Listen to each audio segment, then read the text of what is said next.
इस वीडियो में हम लिंग के बारे में पढ़ेंगे। लिंग को अंग्रेजी में जो है जेंडर कहा जाता है।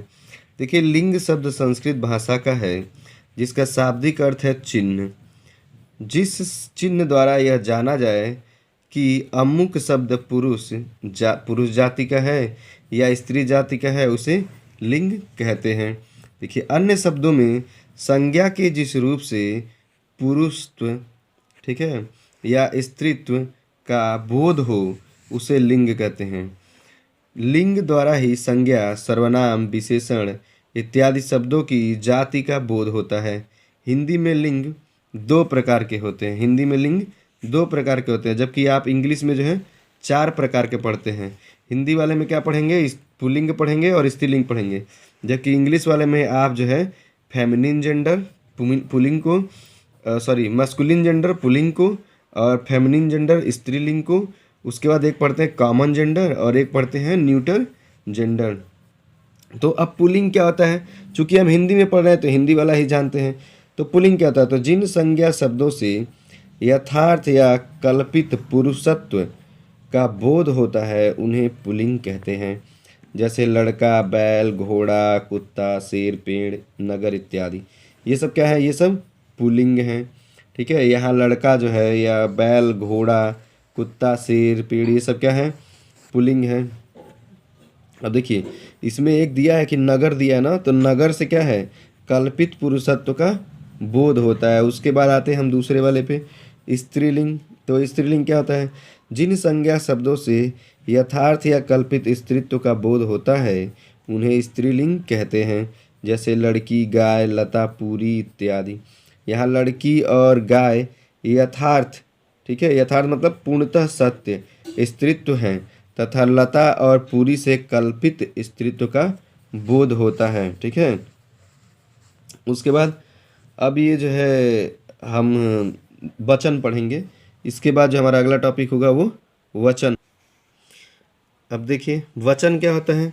तो संज्ञा, सर्वनाम, विशेषण और क्रिया के जिस रूप से एकत्व या अनेकत्व का बोध होता है उसे वचन कहते हैं। वचन को अंग्रेजी में क्या कहते हैं? नंबर कहते हैं। ठीक है, अर्थात वचन का संबंध विकारी शब्दों के रूप की संख्या से है। मतलब संख्या वो क्या है? एक है कि अनेक है? संख्या एक है कि अनेक है? वचन दो प्रकार के होते हैं। हिंदी में जो है वचन आपको दो प्रकार के मिलते हैं। इंग्लिश में भी जो है आपको दो प्रकार के मिलते हैं, जबकि संस्कृत में 3 प्रकार का हो जाता है। तो हिंदी में कौन सा होता है? एक वचन और बहुवचन। संस्कृत में एक वचन, द्विवचन और बहुवचन। और इंग्लिश में सिंगुलर नंबर और प्लूरल नंबर। तो एक वचन क्या है? शब्द के जिस रूप से एक वस्तु का बोध होता है उसे एक वचन कहते हैं। जैसे नदी, लड़का, घोड़ा, कलम इत्यादि। उसके बाद है बहुवचन। अब देखिए, बहुवचन में शब्द के जिस रूप से अनेक वस्तुओं का बोध होता है उसे बहुवचन कहते हैं। जैसे लड़के हो गया। देखिए, अब यहाँ पे जो है लड़का एक वचन था, लेकिन यहीं लड़के जो है बहुवचन हो गया। घोड़ा एक वचन था, लेकिन यहाँ घोड़े जो है बहुवचन हो गया। कलम जो है एक वचन था, कलमे जो है बहुवचन हो गया। नदी एक वचन था और नदियाँ बहुवचन हो गई। तो इस प्रकार से इसमें हम डिफरेंस चेक कर लेंगे। इसके बाद पढ़ेंगे हम कारक। कारक क्या होता है? तो वाक्य में जिस शब्द का संबंध क्रिया से होता है उसे कारक कहते हैं। केस, ठीक है, वाक्य में जिस शब्द का संबंध क्रिया से होता है उसे कारक कहते हैं।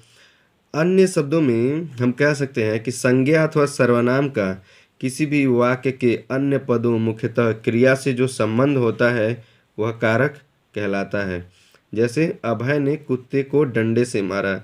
तो देखिए, इस वाक्य में अभय क्या है? एक संज्ञा है और क्रिया क्या है? मारना। ठीक है, तो क्रिया का कर्ता यहाँ पे कर्ता है। ठीक है, अभय जो है क्रिया का कर्ता है, यानी ये हमारा संज्ञा है, यही हमारा कर्ता हो गया। और क्या कर रहा है? कुत्ता क्रिया का कर्म है। अब कुत्ता जो है क्या है? क्रिया का कर्म है। और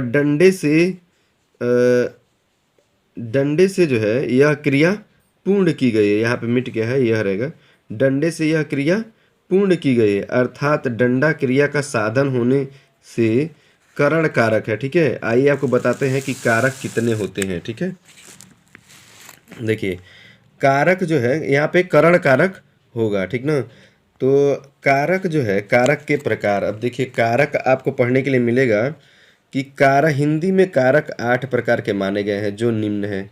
ठीक है, पहला कर्ता कारक, दूसरा कर्म कारक, तीसरा करण कारक, चौथा जो है संप्रदान कारक, पांचवा अपादान कारक, छठवां जो है संबंध कारक, सातवां अधिकरण कारक और आठवां जो है संबोधन कारक। ठीक है, इसके लिए एक फार्मूला भी है, फार्मूला कह सकते हैं या ट्रिक, इसको जो है याद करते हैं। अब इसका चिन्ह है विभक्ति, प्रथम विभक्ति, द्वितीय विभक्ति, तृतीय, चतुर्थी, पंचमी, षष्ठी, सप्तमी और संबोधन। देखिए ये अष्टमी हो जाएगा, आठवीं विभक्ति। संबोधन यहाँ पे दिया हुआ है, कह रहा है कि कर्ता ने। ठीक है, अब यहाँ पे कारक कौन सा है, कर्ता, उसका पहचान क्या है, ने, अर्थ क्या है, काम करने वाला। फिर उसके बाद है कारक कौन सा है, कर्म, चिन्ह कौन सा है, को, जिस पर काम का प्रभाव पड़े। ठीक है, ये इसका अर्थ होता है। करण का से और द्वारा इसका चिन्ह है। संप्रदान का को और के लिए। अपादान का से यानी अलगाव होना यहाँ पे प्रकट होता है। संबंध का के की होता है। अधिकरण का में और पर होता है। संबोधन का हे, अरे, अजी। देखिए इसको हम याद करने के लिए आपको एक ट्रिक बताते हैं। इसका होता है कर्ता ने कर्म को करण से, संप्रदान के लिए अपादान से, संबंध का के की, अधिकरण में पर, संबोधन हे, अरि।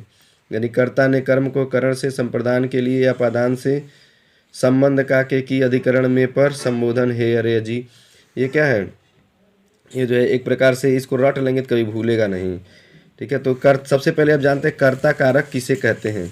तो कर्ता कारक क्या होता है, वाक्य में जिस शब्द द्वारा काम करने का बोध होता है उसे कर्ता कारक कहते हैं, नॉमिनेटिव केस। ठीक है, जैसे यहाँ पे है कि राम ने श्याम को मारा।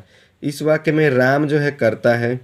ठीक है, क्योंकि मारा क्रिया करने वाला राम ही है।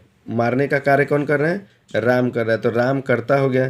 तो इस प्रकार वाक्य में कर्ता कारक चिन्ह ने का प्रयोग हुआ है, अतः यह कर्ता कारक है। ठीक है, उसके बाद जो है अगला है आपके पास कर्म कारक। देखिए कर्म कारक क्या होता है, तो वाक्य में क्रिया का प्रभाव या फल जिस शब्द पर पड़ता है उसे कर्म कारक कहते हैं। जैसे राम ने श्याम को मारा। अब राम ने किसको मारा, श्याम को मारा, तो कर्म कारक, कर्म किस पे किया जा रहा है, श्याम पे किया जा रहा है। ठीक है, तो यहाँ कर्ता राम है और उसके मारने का फल जो है श्याम पर पड़ता है, अतः श्याम जो है कर्म है। यहाँ श्याम के साथ कारक चिन्ह को का प्रयोग हुआ है, अतः यह कर्म कारक है। उसके बाद है करण कारक। करण कारक क्या होता है, तो करण का शाब्दिक अर्थ साधन है। संज्ञा का वह रूप जिससे किसी क्रिया के साधन का बोध हो उसे क्रिया का उपकरण यानी कारक कहते हैं, यानी वहाँ पे करण कारक हो जाएगा। जैसे शिकारी ने शेर को बंदूक से मारा। किससे मारा, बंदूक से, तो बंदूक क्या हो जाएगा, यहाँ पे साधन हो जाएगा। तो यहाँ पे क्या है, इस वाक्य में बंदूक द्वारा शेर को मारने का उल्लेख किया गया है, अतः बंदूक एक करण कारक है। और इस कारक के चिन्ह से, और यहाँ पे से जो है देखिए से और के द्वारा, के कारण, के साथ, के बिना इत्यादि होता है इसमें। अब देखिए अगर यही होता कि शिकारी ने शेर को डंडे से मारा, मैं सिर्फ आपको समझा रहा हूँ, तो डंडा यहाँ पे क्या हो जाता, करण कारक हो जाता। उसके बाद है संप्रदान कारक। संप्रदान का शाब्दिक अर्थ है देना। जब वाक्य में किसी को कुछ दिया जाए या किसी के लिए कुछ किया जाए तो वहाँ संप्रदान कारक होता है। ठीक है, जैसे उसने विद्यार्थी को पुस्तक दी, तो इस वाक्य में विद्यार्थी को कुछ दिया गया है इसलिए विद्यार्थी संप्रदान है और इसका चिन्ह को है। ठीक ना, आप पढ़े भी, कर्ता ने कर्म को करण से संप्रदान के लिए, तो यहाँ पे जो है संप्रदान में जो है, संप्रदान वाले में जब पढ़े हैं तो को और के लिए दोनों पाया जाता है। तो जब भी किसी को कुछ दिया जाता है तो वहाँ पे जो है संप्रदान कारक हो जाता है। उसके बाद है अपादान कारक। अगला आपको पढ़ना है, तो अगला आपको पढ़ना है अपादान कारक। अपादान कारक क्या होता है, अपादान का शाब्दिक अर्थ है अलगाव। ठीक है, जैसे कोई भी दो चीज़ों को अलग कर दिया जाए, तो जैसे मैंने इस पे कहते पेन से जो है, ये पेन से उसके ढक्कन को अलग कर दिया गया, ठीक ना। तो इस प्रकार का अलगाव की स्थिति उत्पन्न होती है अगर कहीं, तो वहाँ पे जो है संप्रदान कारक हो जाता, अपादान कारक हो जाता है। जैसे संज्ञा या सर्वनाम के जिस रूप से दूर होने, निकलने, डरने, रक्षा करने, विद्या सीखने, तुलना करने का भाव प्रकट होता है, उसे अपादान कारक होते हैं। जैसे मैं अल्मोड़ा से आया हूँ, तो यहाँ पे अल्मोड़ा से कहाँ से आया हूँ, अल्मोड़ा से अलग हो गया है, इसलिए यहाँ पे से जो है क्या है, अपादान कारक हो जाता है। जैसे लड़का पेड़ से गिरा, तो यहाँ पे क्या है, पेड़ से गिरा, तो से जो है हमारा अपादान कारक हो जाएगा, क्योंकि लड़का पेड़ से क्या हो रहा है, अलग हो रहा है। चूहा बिल से बाहर आया, तो बिल से बाहर आ रहा है, तो ये भी जो है अलग हो रहा है, तो अपादान कारक हो जाएगा। उसके बाद है संबंध कारक। संबंध कारक क्या होता है, संज्ञा या सर्वनाम के जिस रूप से किसी अन्य शब्द के साथ संबंध या लगाव प्रतीत हो, उसे संबंध कारक कहते हैं। संबंध कारक का प्रयोग हमेशा विभक्ति के लिए होता है। संबंध कारक का प्रयोग निम्नलिखित परिस्थितियों में होता है, ठीक है। जैसे अनीता सुरेश की बहन है, ठीक है। नेताजी का लड़का बदमाश है। अब उपयुक्त उदाहरण जो आप देखे हैं उसमें की एवं का, इसमें की और इसमें का जो कारक चिन्ह का प्रयोग है ना, संबंध दर्शाने के लिए किया गया है, क्योंकि अनीता किसकी बहन है, सुरेश की बहन है, तो की यहाँ पे क्या हो गया, संबंध कारक हो जाएगा। ऐसे इसमें है लड़का किसका बदमाश है, तो नेताजी का, तो का शब्द यहाँ पे क्या हो जाएगा, संबंध दर्शा रहा है, किसका, नेताजी का लड़के से, ठीक ना, और अनीता का सुरेश से। ऐसे ही है अधिकरण कारक। अधिकरण कारक क्या है, संज्ञा या सर्वनाम के जिस रूप से क्रिया के आधार, स्थान, समय, अवसर का बोध होता है, उसे अधिकरण कारक कहते हैं। संज्ञा या सर्वनाम के जिस रूप से क्रिया के आधार, स्थान, समय, अवसर का बोध होता है, उसे क्या कहते हैं, अधिकरण कारक कहते हैं। जैसे वह 3 दिन में आएगा, छोटी सी बात पर मत लड़ो। अब जो उपयुक्त उदाहरण है उसमें देखिए में, पर, इस वाले में में और इस वाले में पर चिन्ह का प्रयोग हुआ है, अतः यहाँ पर अधिकरण कारक है। उसमें पढ़ाते समय बताया भी थे कि जब में और पर आता है तो क्या होता है, अधिकरण कारक हो जाता है, वो उसका चिन्ह बताए थे। उसके बाद 8वां संबोधन कारक। संबोधन कारक क्या है, तो संज्ञा के जिस रूप से किसी को पुकारने, चेतावनी देने या संबोधित करने का बोध होता है, उसे संबोधन कारक कहते हैं। संबोधन कारक की कोई विभक्ति नहीं होती है। इसे प्रकट करने के लिए हे, अरे, अजी, रे इत्यादि का प्रयोग होता है। जैसे हे राम रक्षा करो, इसमें देखिए हे शब्द क्या हो जाएगा हमारा, हे जो है ये संबोधन कारक हो जाएगा, संबोधित यहाँ पे किया जा रहा है किसको, राम को। अजी सुनते हो, इस वाक्य में क्या, अजी शब्द जो है क्या है हमारा, ये संबोधन कारक हो जाएगा।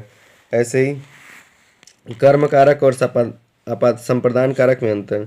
दोनों कारकों में को परसर्ग का प्रयोग होता है, पर होने पर भी, ठीक है, दोनों का प्रयोग होता है, दोनों में को का प्रयोग होता है, पर फिर भी क्या है, दोनों में अंतर है। वह शब्द जिस पर कर्ता द्वारा की गई क्रिया का फल पड़ता है, कर्म कारक कहलाता है। राम ने श्याम को बुलाया, यहाँ को परसर्ग का फल जो है श्याम पर पड़ता है, ठीक है, तो इसलिए क्या हो जाएगा, ये कर्म कारक हो जाएगा। ऐसे ही संप्रदान कारक में क्या है, जब उपकार की भावना या देने की भावना प्रकट होगी तो वहाँ पे क्या हो जाएगा, आपका संप्रदान कारक हो जाएगा। जैसे यहाँ पे दिया है मालिक ने नौकर को धन दिया, तो यहाँ देने का प्रभाव जो है संप्रदान कारक को प्रकट कर रहा है। आइए कुछ हमारे पास जो है ये क्वेश्चन है, इसको देख लेते हैं। एक प्रश्न है कि संज्ञा किसे कहते हैं, स्थान के नाम को, वस्तु के नाम को, प्राणी के नाम को, या ये सभी। तो क्या है, देखिए संज्ञा तो स्थान के नाम को भी कहते हैं, वस्तु के नाम को भी कहते हैं और प्राणी के नाम को भी कहते हैं, और ऑप्शन में है ये सभी। तो इसमें क्या हो जाएगा, ये जो चौथा विकल्प है वो हमारा सही हो जाएगा, ठीक है। ऐसे कहना जातिवाचक संज्ञा शब्द है, इसमें 4 विकल्प दिया है, डॉक्टर, कामायनी, सुशील, बचपन। तो जातिवाचक संज्ञा क्या होता है, जिससे पूरी जाति का बोध हो।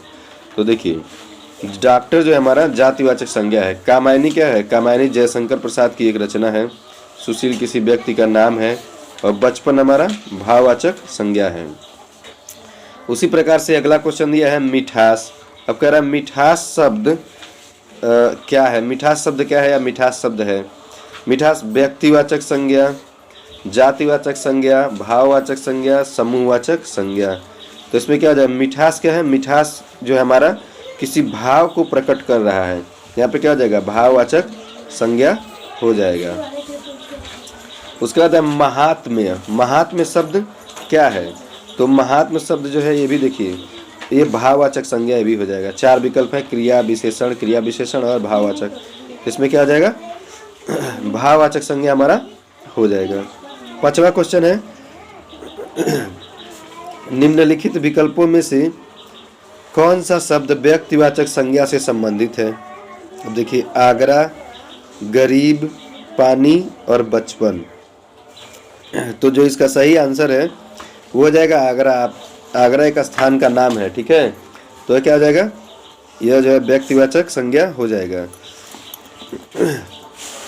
उसके बाद जो है एक क्वेश्चन और है 7वां क्वेश्चन कि संज्ञा के जिस रूप से किसी पुरुष या स्त्रीत्व का बोध होता है उसे क्या कहते हैं। तभी हम लोग पढ़ रहे थे तो उसमें हमने पढ़ा कि संज्ञा के जिस रूप से पुरुषत्व या स्त्रीत्व का बोध होता है उसे हम लिंग कहते हैं। हिंदी भाषा में लिंग के कितने भेद होते हैं, तो 2 भेद होते हैं, पुल्लिंग और स्त्रीलिंग। इसका दूसरा विकल्प सही हो जाएगा। उसमें बताते हुए मैं बताया था कि हिंदी में लिंग जो है 2 प्रकार के होते हैं, अंग्रेजी में जो आप 4 प्रकार के पढ़ते हैं। कवि का स्त्रीलिंग क्या होगा या कवि का स्त्रीलिंग रूप क्या होगा, तो इसमें देखिए कवित्री दिया है, लेखिका, एक ये कवित्री है, एक ये कवयित्री है।